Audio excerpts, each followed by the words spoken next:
Portugal, the place where Europe meets the shores of the Atlantic Ocean. Along this vast and exceptional coast, in this place made of the horizon and the sea, one place has stood out over the years. Matosinhos, the window on the north of Portugal, giving on to the world. Leaning in its singular way towards the ocean, the city has always maintained a strong connection with the rest of the world. Its sea and its river made for a natural safe port that served Roman sailors and commercial vessels, and later, salt manufacturers, fishermen, shipbuilders, merchants, and sailors. At the end of the 19th century, Matosinhos established itself definitively as the window on the north of Portugal, when its natural estuary was transformed into the largest artificial seaport in the country, the Leixões Seaport. The movement of ships intensified over time, and besides being an entrance and an exit point for merchandise, Matosinhos became a window, the first window through which many arriving would first see Portugal.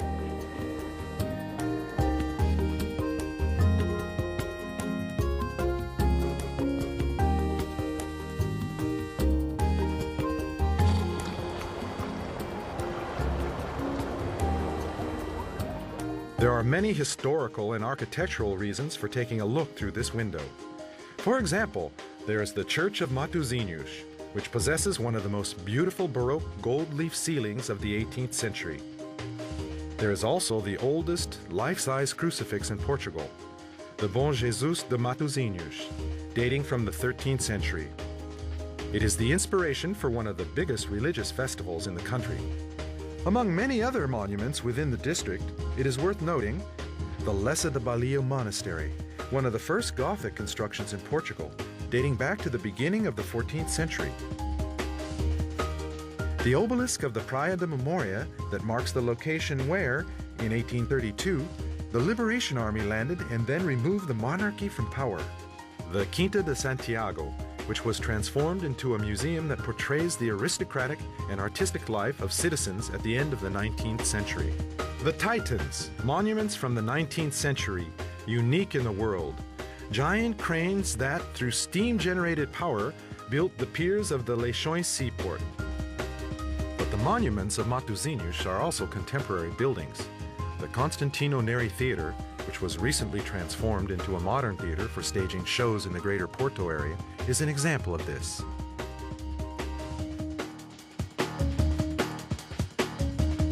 Matosinhos also offers a privileged viewpoint from which to contemplate the modern architecture of world-renowned architects from the Oporto School of Architecture, such as Cisa Vieira, Sotomora, Távora, or Sotinho.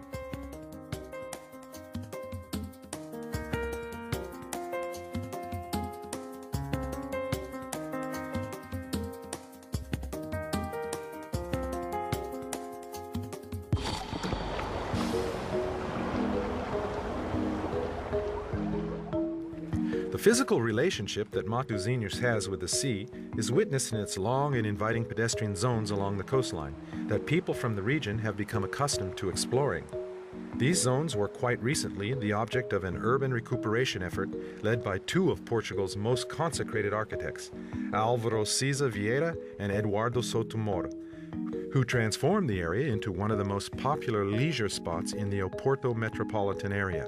Besides these recent modern changes that have unquestionably added to the quality of the region, the seafront of Matosinhos has also undergone important changes in order to preserve its natural environmental characteristics, with particular attention paid to the defense of the zones containing dunes. All along the coast, the natural environment has been protected, revealing attractive beaches, many of which have been given a clean bill of health, symbolized by the ubiquitous blue flag. With its ocean waters famous for its abundance of saltwater air and clean sand, the beaches along the coast of Matosinhos have become the object of an intense revolution. Special attention has been given to improving infrastructures that support the bars, bathrooms, and even beach libraries. The Matosinhos coast offers exceptional conditions for the development of a variety of sports and recreational activities. Sailing is one that, thanks to the ideal characteristics of the Leixões Seaport and the nearby marina, can be done all year round. Scuba diving is another activity that has been growing in the area. Offshore, a surprising wealth and diversity of marine life is framed by a variety of historic shipwrecks that can still be explored in the waters near the city. And as early as the beginning of the 20th century, surfing has been a popular sport, now attracting a significant number of amateur surfers every year.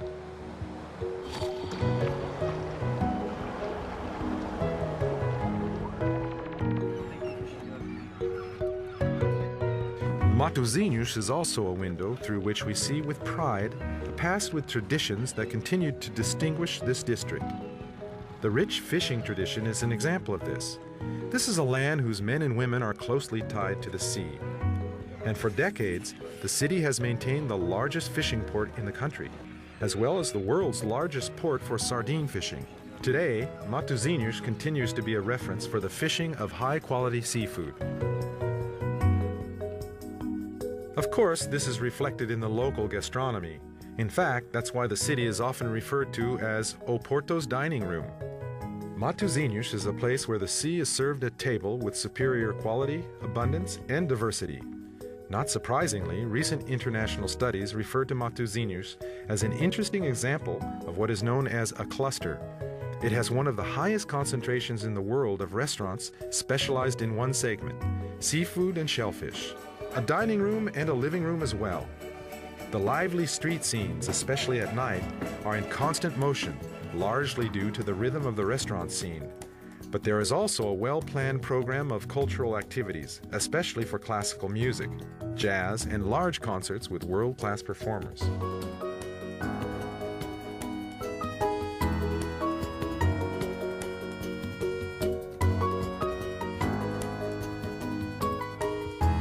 The international impact of cultural activity in Matosinhos extends to other fields, as is the case of the LEV, International Congress of Travel Literature. Historical reenactments, such as the landing of the Liberation Army, are also a constant in the city's cultural programming.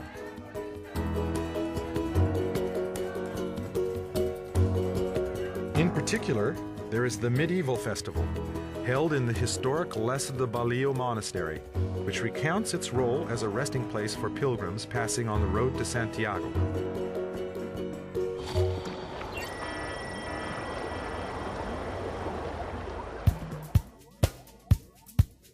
If, on one hand, Matosinhos is a window open to the Atlantic Ocean, on the other hand, all of its special characteristics are supported by essential logistical and economic infrastructures that make sure that window stays open. Such is the case with the Leixões Seaport, the country's second largest maritime port, which has a key position in the northeast Iberian Peninsula. Equipped with the most modern machinery in its sector, it is ready to respond to the biggest challenges of naval commerce and transport. It is also one of the principal exits for Portuguese exports. With some 5 kilometers of landing docks, 55 hectares of flatlands, and 120 hectares of water area, Leixões moves 15 million tons of merchandise each year, giving it a privileged position in the system of European seaports. Besides mercantile cruise, there are also thousands of visitors that come through the port in giant cruise ships or in simple sailing vessels. For both types of travelers, the Leixões Seaport assures exceptional conditions to welcome them to its marina, as well as a new passenger station that is under construction. Contributing to the seaport's successful growth has been the development of a modern road system and motorways that link Matosinhos with the north of Portugal and Europe. This is also why there is, in nearby Freixeiro, the Terminal Tier, a gigantic transport terminal for international lorries that links up with the Leixões Seaport and the principal customs services in the north of Portugal.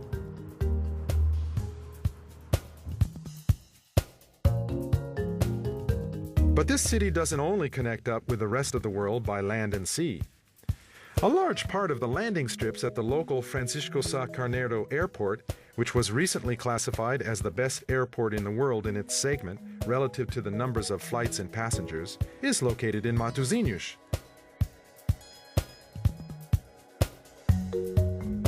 The Oporto subway system also affords excellent accessibility to Matosinhos and easy transit within the district itself. The connection between the center of Oporto and the heart of Matosinhos, the Blue Line, marked the inauguration of the Oporto Metro and showed that this is a project that is vital for the region's development. All of these transportation nodes and constant movement make Matosinhos a window that anyone would like to look through. That's why many well-known companies continue to come here to give birth to their projects at a national level.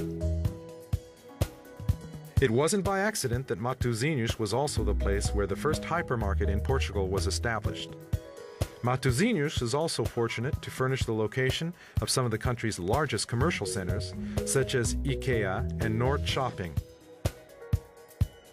Large companies and national corporations with international businesses have not hesitated to set up headquarters or key sectors of their activity in Matosinhos.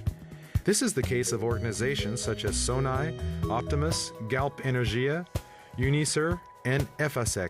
Industrial zones organized and managed intelligently have allowed for the growth and rapid development of new purpose-built business parks. The availability of space, along with modern, easy access routes, has made these parks into reference points for conducting business in the north of Portugal. It's not surprising then that Matosinhos was chosen by the Portuguese government as the location for the production of the Magalhães, the national computer that is distributed to all first-grade children as part of a government initiative. This is a city that centuries ago established itself as a port of safe shelter. A city that grew, and that today houses many of the most attractive residential areas of the region. A young city with 1,000 years. A city that has always known how to welcome those who landed on its shores. An audacious city, blending the traditional with the modern. A city, a window onto the Atlantic and open to the world.